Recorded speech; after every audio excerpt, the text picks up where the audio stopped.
श्री हरि वसुदेव सुतम देवम कंस चाणूरमर्दनम देवकी परमानंदम कृष्णम वंदे जगद्गुरु। उत्तर प्रदेश के राज्यपाल आनंदीबेन पटेल, मुख्यमंत्री श्रीमान योगी आदित्यनाथ जी, गीता प्रेस के श्री केशवराम अग्रवाल जी, श्री विष्णु प्रसाद जी, सांसद भाई रवि किशन जी, अन्य महानुभाव, देवी और सज्जनों, सावन का पवित्र मास,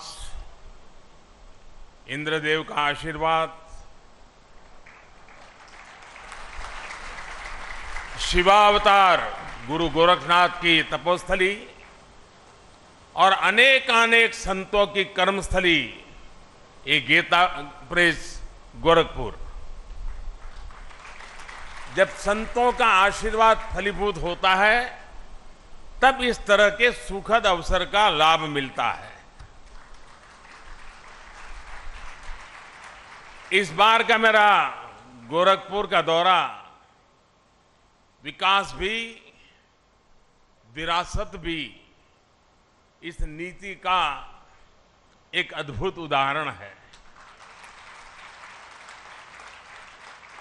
मुझे अभी चित्रमय शिव पुराण और नेपाली भाषा में शिव पुराण के विमोचन का सौभाग्य मिला है।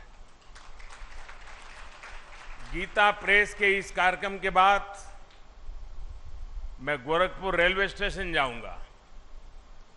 आज से ही गोरखपुर रेलवे स्टेशन के आधुनिकीकरण का काम भी शुरू होने जा रहा है।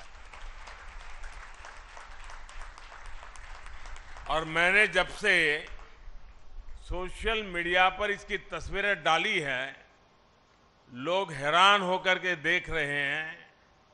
लोगों ने कभी सोचा ही नहीं था कि रेलवे स्टेशनों का भी इस तरह कायाकल्प हो सकता है। और उसी कार्यक्रम में मैं गोरखपुर से लखनऊ के लिए वंदे भारत ट्रेन को हरी झंडी दिखाऊंगा और उसी समय जोधपुर से अहमदाबाद के बीच चलने वाली वंदे भारत एक्सप्रेस को भी रवाना किया जाएगा।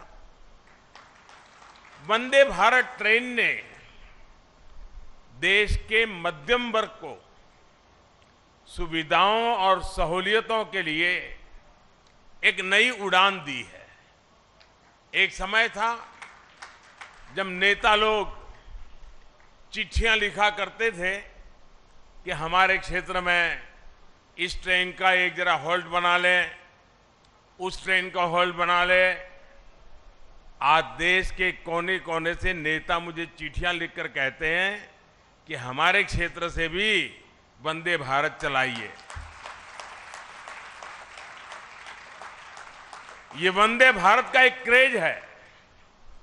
इन सारे आयोजनों के लिए मैं गोरखपुर के लोगों को, देश के लोगों को बहुत बहुत बधाई देता हूं। साथियों, गीता प्रेस विश्व का ऐसा इकलौता प्रिंटिंग प्रेस है जो सिर्फ एक संस्था नहीं है बल्कि एक जीवंत आस्था है। गीता प्रेस का कार्यालय करोड़ों करोड़ लोगों के लिए किसी भी मंदिर से जरा भी कम नहीं है। इसके नाम में भी गीता है और इसके काम में भी गीता है। और जहां गीता है वहां साक्षात कृष्ण है, और जहां कृष्ण है वहां करुणा भी है, कर्म भी है, वहां ज्ञान का बोध भी है और विज्ञान का शोध भी है। क्योंकि गीता का वाक्य है वासुदेवः सर्वम, वासुदेवः सर्वम। सब कुछ वासुदेवमय है, सब कुछ वासुदेव से ही है, सब कुछ वासुदेव में ही है। भाई और बहनों, 1923 में गीता प्रेस के रूप में यहां जो आध्यात्मिक ज्योति प्रज्वलित हुई, आज उसका प्रकाश पूरी मानवता का मार्गदर्शन कर रहा है। हमारा सौभाग्य है कि हम सभी इस मानवीय मिशन की शताब्दी के साक्षी बन रहे हैं। इस ऐतिहासिक अवसर पर ही हमारी सरकार ने गीता प्रेस को गांधी शांति पुरस्कार भी दिया है। गांधी जी का गीता प्रेस से भावनात्मक जुड़ाव था। एक समय में गांधी जी कल्याण पत्रिका के माध्यम से गीता प्रेस के लिए लिखा करते थे और मुझे बताया गया कि गांधी जी ने ही सुझाव दिया था कि कल्याण पत्रिका में विज्ञापन न छापे जाएं। कल्याण पत्रिका आज भी गांधी जी के उस सुझाव का 100% अनुसरण कर रही है। मुझे खुशी है कि आज ये पुरस्कार गीता प्रेस को मिला है। ये देश की ओर से गीता प्रेस का सम्मान है, इसके योगदान का सम्मान है और इसकी 100 वर्षों की विरासत का सम्मान है। इन 100 वर्षों में गीता प्रेस द्वारा करोड़ों करोड़ों किताबें प्रकाशित हो चुकी है। आंकड़ा कभी कोई 70 बताता है, कोई 80 बताता है, कोई 90 करोड़ बताता है। ये संख्या किसी को भी हैरान कर सकती है और ये पुस्तकें लागत से भी कम मूल्य पर बिकती हैं, घर घर पहुंचाई जाती है। आप कल्पना कर सकते हैं इस विद्या प्रवाह ने कितने ही लोगों को आध्यात्मिक बौद्धिक तृप्ति दी होगी, समाज के लिए कितने ही समर्पित नागरिकों का निर्माण किया होगा। मैं उन विभूतियों का अभिनंदन करता हूं जो इस यज्ञ में निष्काम भाव से बिना किसी प्रचार के अपना सहयोग देते रहे हैं। मैं इस अवसर पर सेठ जी, श्री जयदयाल गोयनका जी और भाई जी श्री हनुमान प्रसाद पोद्दार जैसी विभूतियों के प्रति अपनी श्रद्धांजलि भी अर्पित करता हूं। साथियों, गीता प्रेस जैसी संस्था सिर्फ धर्म और कर्म से नहीं जुड़ी है, बल्कि इसका एक राष्ट्रीय चरित्र भी है। गीता प्रेस भारत को जोड़ती है, भारत की एकजुटता को सशक्त करती है। देश भर में इसकी 20 शाखाएं हैं। देश के हर कोने में रेलवे स्टेशनों पर हमें गीता प्रेस का स्टॉल देखने को मिलता है। 15 अलग अलग भाषाओं में यहां से करीब 1600 प्रकाशन होते हैं। गीता प्रेस अलग अलग भाषाओं में भारत के मूल चिंतन को जन जन तक पहुंचाती है। गीता प्रेस एक तरह से एक भारत श्रेष्ठ भारत की भावना को प्रतिनिधित्व देती है। साथियों, गीता प्रेस ने अपने 100 वर्षों की ये यात्रा एक ऐसे समय में पूरी की है जब देश अपनी आजादी के 75 वर्ष मना रहा है। इस तरह के योग केवल संयोग नहीं होते। 1947 के पहले भारत ने निरंतर अपने पुनर्जागरण के लिए अलग अलग क्षेत्रों में प्रयास किए। अलग अलग संस्थाओं ने भारत की आत्मा को जगाने के लिए आकार लिया। इसी का परिणाम था कि 1947 आते आते भारत मन और मानस से गुलामी की बेड़ियों को तोड़ने के लिए पूरी तरह तैयार हो गया।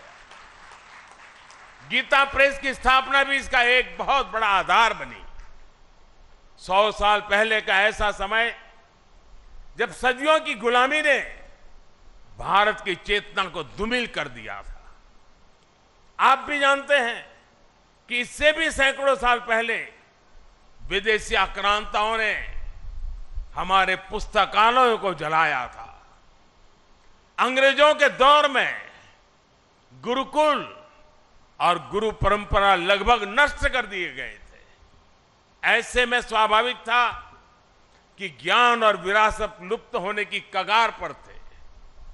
हमारे पूज्य ग्रंथ गायब होने लगे थे। जो प्रिंटिंग प्रेस भारत में थे वो महंगी कीमत के कारण सामान्य मानवी की पहुंच से दूर थे। आप कल्पना करिए, गीता और रामायण के बिना हमारा समाज कैसे चला रहा होगा। जब मूल्यों और आदर्शों के स्रोत ही सूखने लगे तो समाज का प्रवाह अपने आप थमने लगता है। लेकिन साथियों, हमें एक बात और याद रखनी है। हमारे भारत की अनादि यात्रा में ऐसे कितने ही पड़ाव आए हैं जब हम और ज्यादा परिष्कृत होकर के निकले हैं। कितनी ही बार अधर्म और आतंक बलवान हुआ है। कितनी ही बार सत्य पर संकट के बादल मंडराए हैं। लेकिन तब हमें श्रीमद् भागवत गीता से ही सबसे बड़ा विश्वास मिलता है। यदा यदा ही धर्मस्य ग्लानिर्भवति भारत अभ्युत्थानम अधर्मस्य तदात्मानं सृजाम्यहम्। अर्थात जब जब धर्म की सत्ता पर, सत्य की सत्ता पर संकट आता है तब तब ईश्वर उसकी रक्षा के लिए प्रकट होते हैं। और गीता का 10वां अध्याय बताता है कि ईश्वर कितनी ही विभूतियों के रूप में सामने आ सकता है। कभी कोई संत आकर समाज को नई दिशा दिखाते हैं तो कभी गीता प्रेस जैसी संस्थाएं मानवीय मूल्यों और आदर्शों को पुनर्जीवित करने के लिए जन्म लेती है। इसलिए ही 1923 में जब गीता प्रेस ने काम करना शुरू किया तो भारत के लिए भी उसकी चेतना और चिंतन का प्रवाह तेज हो गया। गीता समेत हमारे धर्म ग्रंथ फिर से घर घर गूंजने लगे। मानस फिर से भारत के मानस से हिलमिल गई। इस ग्रंथों से पारिवारिक परंपराएं और नई पीढ़ियां जुड़ने लगी। हमारे पवित्र ग्रंथ आने वाली पीढ़ियों की थाती बनने लगे। साथियों, गीता प्रेस इस बात का भी प्रमाण है कि जब आपके उद्देश्य पवित्र होते हैं, आपके मूल्य पवित्र होते हैं, तो सफलता आपका पर्याय बन जाती है। गीता प्रेस एक ऐसा संस्थान है जिसने हमेशा सामाजिक मूल्यों को समृद्ध किया है, लोगों को कर्तव्य पथ का रास्ता दिखाया है।